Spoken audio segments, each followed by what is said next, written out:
अस्सलाम वालेकुम dear 10th class के स्टूडेंट आज के लेक्चर्स में हम लोग एक्सरसाइज 5.2 करेंगे मैथमेटिक्स की। इससे पहले जो लास्ट लेक्चर्स था स्टूडेंट, उसमें मैंने आप लोगों को एक्सरसाइज 5.2 का क्वेश्चन नंबर 1 और 2 करवा दिया था। तो आज हम जो नेक्स्ट क्वेश्चन है एक्सरसाइज 5.2 के वो करेंगे। स्टूडेंट आपसे गुजारिश की जाती है कि मेरे चैनल्स को सब्सक्राइब करें, बेल आइकन को क्लिक करें, वीडियो को लाइक करें, शेयर करें। Thank you very much.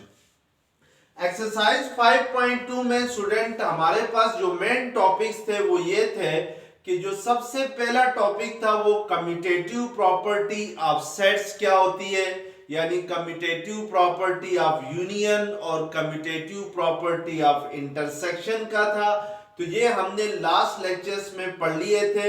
इसके बाद एसोसिएटिव प्रॉपर्टी हम पढ़ चुके हैं और जो थर्ड हमारे पास टॉपिक था वो डिस्ट्रीब्यूटिव प्रॉपर्टी था। तो ये जो फर्स्ट 3 प्रॉपर्टीज ऑफ सेट हैं इनको हम लास्ट लेक्चर्स में कर चुके हैं। तो आज हम यहाँ पर डी मॉर्गन्स लॉ देखेंगे। तो पहले हम लोग डी मॉर्गन्स लॉ को डिफाइन करेंगे और इसके बाद जो क्वेश्चन है एक्सरसाइज 5.2 का वो करेंगे। तो सबसे पहले हम स्टूडेंट डी मॉर्गन्स लॉ को डिफाइन करते हैं। तो डी मॉर्गन्स लॉ को डिफाइन करने के लिए हम लेट करते हैं let A and B are any two sets, यानी ए और बी अगर आपके पास कोई से दो सेट्स हो are any two sets, then De Morgan's laws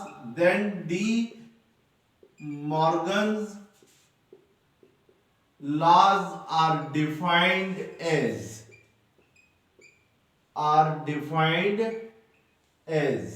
अगर आपके पास दो सेट्स हैं, फर्स्ट सेट इज ए और सेकंड सेट जो है वो आपके पास बी है, तो फिर आप डी मॉर्गन्स लॉ को डिफाइन करेंगे। जो डी मॉर्गन्स लॉज है स्टूडेंट ये टोटल 2 लॉज है। तो जो फर्स्ट डी मॉर्गन लॉ होगा वो ये होगा कि A union B complement equal to A complement intersection B complement होगा। This is the first De Morgan's law. और जो सेकंड डी मॉर्गन लॉ है वो ये है कि A intersection B complement equal होता है A complement union B complement के। यानी स्टूडेंट लेफ्ट हैंड साइड में आप सेट ए और सेट बी की पहले इंटरसेक्शन ले लें और फिर जो इंटरसेक्शन आएगी सेट ए और बी की उसकी कंप्लीमेंट ले लें, या राइट हैंड साइड पे आप पहले ए कंप्लीमेंट ले लें और बी कंप्लीमेंट को सेपरेटली ले लें, फिर ए कंप्लीमेंट और बी कंप्लीमेंट को आपस में यूनियन करवाएं तो आपके पास लेफ्ट हैंड साइड इक्वल आ जाएगी राइट हैंड साइड के। These two laws are called D Morgan's law. तो अब इट मींस के हमारे पास जो डी मॉर्गन लॉ है वो दो टाइप्स के होते हैं। फर्स्ट जो डी मॉर्गन लॉ है वो ये है कि A union B complement equal होता है A complement intersection B complement के। और सेकंड डी मॉर्गन लॉ ये है A intersection B complement equal होता है A complement union B complement के। तो अब हम जो है वो इस डी मॉर्गन लॉ को यूज करते हुए एक्सरसाइज के क्वेश्चंस करेंगे। अब क्वेश्चन नंबर 3 है, if set U is equal to, U जो होता है स्टूडेंट वो यूनिवर्सल सेट को रिप्रेजेंट करता है। Set U is equal to 1 2 3 4 5 6 7 8 9 10 and set A is equal to 1 3 5 7 9 and set B is equal to 2 3 5 7, then verify the De Morgan's laws, यानी आपने De Morgan's laws को वेरीफाई करना है। Verify करने से मतलब ये होता है स्टूडेंट के आपने लेफ्ट हैंड साइड को राइट हैंड साइड के इक्वल प्रूव करना है।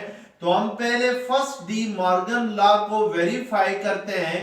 तो फर्स्ट डी मॉर्गन लॉ हमारे पास होता है A union B complement equal to A complement intersection B complement के।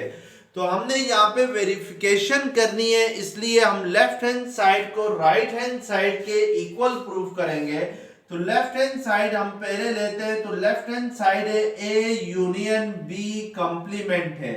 अब student A union B complement find करने से पहले हम ए यूनियन बी फाइंड करेंगे, यानी सेट ए और सेट बी में यूनियन लेंगे।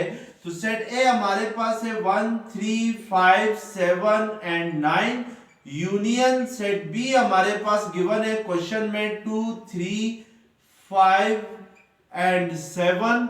अब सेट ए और सेट बी की अगर हम यूनियन ले लें तो सेट ए और सेट बी की यूनियन में सेट ए और सेट बी के सारे एलिमेंट्स लिखे जाएंगे, लेकिन जो एलिमेंट सेट ए और सेट बी में कॉमन है उनको यूनियन में सिंगल टाइम लिखा जाएगा।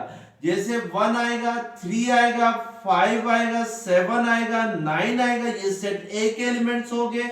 अब सेट बी के एलिमेंट्स अगर हम लिखें तो ये 2 आएगा, 3 हम पहले लिख चुके हैं इसलिए हम दोबारा इसको नहीं लिखेंगे। इसी तरीके से 5 जो है वो दोनों सेट्स में कॉमन है तो इसको यूनियन में सिंगल टाइम लिखेंगे।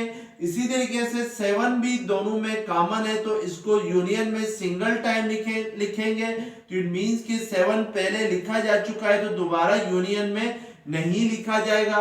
तो इट मींस कि सेट ए और सेट बी की जो यूनियन होगी वो 1 3 5 7 9 एंड 2 होगी।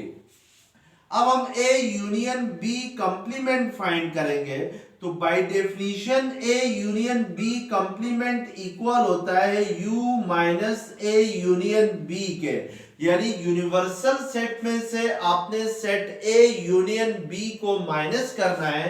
तो यूनिवर्सल सेट हमारे पास है 1 2 3 4 5 6 7 8 9 एंड 10 है, minus set A union B आपके पास है 1 3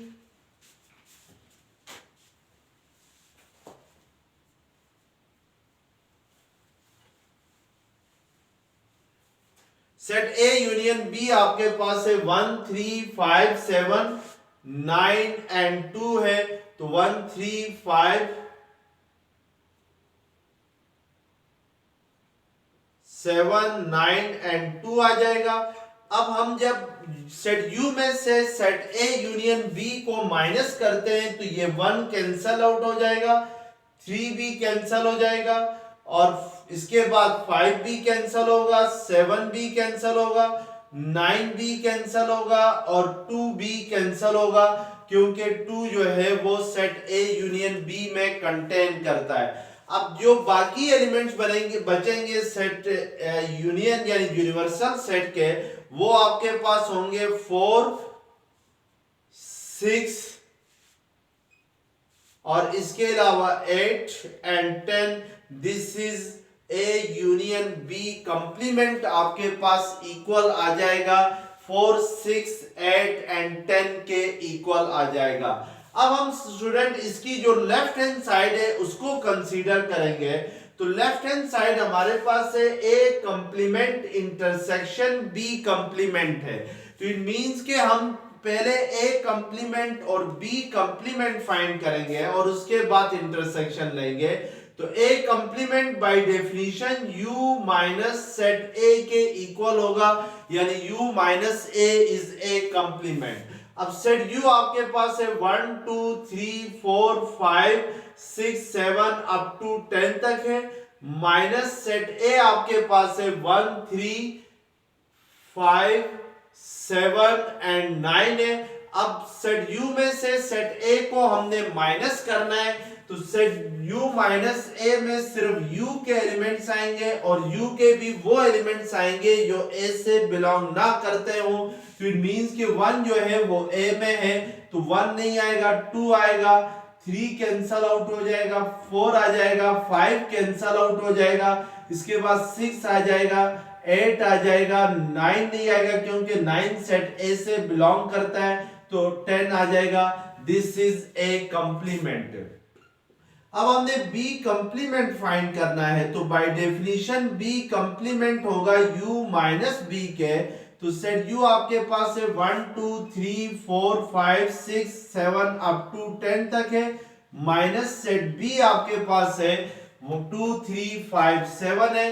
तो हम सेट b को सेट u में से माइनस करेंगे तो सेट u में से 2 3 5 7 निकल जाएंगे और जो बाकी एलिमेंट्स है वो सेट बी कंप्लीमेंट में आ जाएंगे। तो ये 1 4 2 3 निकल जाएंगे, 5 भी कैंसल आउट हो जाएगा। तो इट मींस कि 4 6 7 कैंसल आउट हो जाएगा, 8 आ जाएगा, फिर 9 आएगा, फिर 10 आ जाएगा। अब हमने student A complement intersection B complement find करना है। तो सेट ए कंप्लीमेंट हमारे पास आ गया है 2 4 6 8 एंड 10 आ गया है, ये सेट ए कंप्लीमेंट है। इंटरसेक्शन सेट बी कंप्लीमेंट आपके पास है 1 4 6 8 9 एंड 10 है। अब हम जब भी दो सेट्स की इंटरसेक्शन लेते हैं तो फिर इंटरसेक्शन में हम हमेशा दोनों सेट्स के कॉमन एलिमेंट्स को लिखते हैं, यानी वो एलिमेंट लिखेंगे जो ए कंप्लीमेंट से बिलोंग करते हों और बी कंप्लीमेंट से भी बिलोंग करते हो। तो यहाँ पे देखें स्टूडेंट 4 कॉमन एलिमेंट है, ए कंप्लीमेंट और बी कंप्लीमेंट में 6 कॉमन है, इसके अलावा 8 कॉमन है और 10 कॉमन है। तो इट मींस के इसके इंटरसेक्शन में 4 6 8 एंड 10 आ जाएंगे। तो this is the left hand side. अब यहाँ पे देखें राइट हैंड साइड आपके पास क्या थी, राइट हैंड साइड थी 2 4 6 8 10 थी, जबकि लेफ्ट हैंड साइड आपके पास क्या आ गई है 4 6 8 10 आ गई है। तो अब आपको नजर आ रहा है कि लेफ्ट हैंड साइड इक्वल है किसके, राइट हैंड साइड के। तो this is the verification of first De Morgan law. तो ये आपके पास फर्स्ट डी मॉर्गन लॉ की वेरिफिकेशन हो गई। इसी तरीके से आपने सेकंड डी मॉर्गन लॉ की वेरिफिकेशन करनी है, वो आपके पास है A intersection B complement equal to A complement union B complement है। तो ये आप खुद ही करें। तो मैं अब क्वेश्चन नंबर 4 करता हूं। अब क्वेश्चन नंबर 4 है, if universal set u is equal to 1 2 3 up to 20, यानी यूनिवर्सल सेट 1 से लेकर 20 तक है, and set x is equal to 1 3 7 9 15 18 and 20, and set y is equal to 1 3 5 7 up to 17, यानी सेट y जो है वो 8 नंबर्स का सेट है अप टू 17 तक। Then show that x minus y is equal to x intersection y complement। ये part 1 है आपके पास, और पार्ट 2 इसका है y minus x is equal to y intersection x complement। अब यहाँ पे भी स्टूडेंट आपने पार्ट 1 में लेफ्ट हैंड साइड को राइट हैंड साइड के इक्वल शो करना है। तो हमारे पास लेफ्ट हैंड साइड है x माइनस वाई है, यानी सेट x में से सेट y को सब्ट्रैक्ट करना है। तो सेट x हमारे पास है 1 3 7 9 15 18 एंड 20, माइनस सेट y आपके पास है 1 3 5 7, यानी सेट y है ऑड नंबर्स का सेट अप टू 17 तक, जैसे 7 के बाद 9 आएगा, 9 के बाद 11 के बाद 13 15 एंड 17 है। तो दिस इज सेट y। अब हम x माइनस वाई करेंगे तो by definition x minus Y में सिर्फ x के एलिमेंट्स आएंगे, और x के भी वो एलिमेंट्स आएंगे जो y से बिलोंग नहीं करते हों। जैसे सेट x का फर्स्ट एलिमेंट 1 है और 1 y से भी बिलोंग कर रहा है, तो इट मींस के y नहीं आएगा, 1 नहीं आएगा x माइनस वाई में। इसी तरीके से 3 नहीं आएगा, 7 नहीं आएगा, 9 नहीं आएगा, 15 नहीं आएगा, और इसके अलावा 18 क्योंकि सेट y से बिलोंग नहीं करता है, तो इट मींस के 18 x माइनस वाई में कंटेन करेगा। और इसके अलावा जो है वो 20 आएगा क्योंकि 20 सेट y से बिलोंग नहीं करता है, जबकि जो y का लास्ट एलिमेंट 17 है वो भी नहीं आएगा क्योंकि x माइनस वाई में हम सिर्फ x के एलिमेंट देखते हैं और x के भी वो एलिमेंट्स दिखते हैं जो y से बिलोंग ना करते हो। तो इट मींस के x माइनस वाई किसके इक्वल होगा, 18 एंड 20 होगा। तो this is the left hand side. अब हम स्टूडेंट राइट हैंड साइड लेते हैं। तो राइट हैंड साइड हमारे पास है x इंटरसेक्शन y कंप्लीमेंट है। तो x intersection y complement find करने से पहले हम y कंप्लीमेंट फाइंड करेंगे।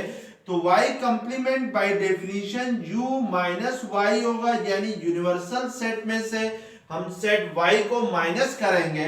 तो यूनिवर्सल सेट आपके पास है 1 2 3 4 अप टू 20 तक है, माइनस सेट y आपके पास है 1 3 5 7 अप टू 17 तक है। तो इट मींस के अगर हम u माइनस y करते हैं तो u माइनस y में जो 8 नंबर्स हैं अप टू 17 तक यूनिवर्सल सेट के अंदर वो कैंसल आउट होंगे और इसके अलावा जो एलिमेंट्स है वो x माइनस वाई में कंटेन करेंगे, यानी 2 4 6 8 अप टू 17 तक ये सारे कैंसल हो जाएंगे।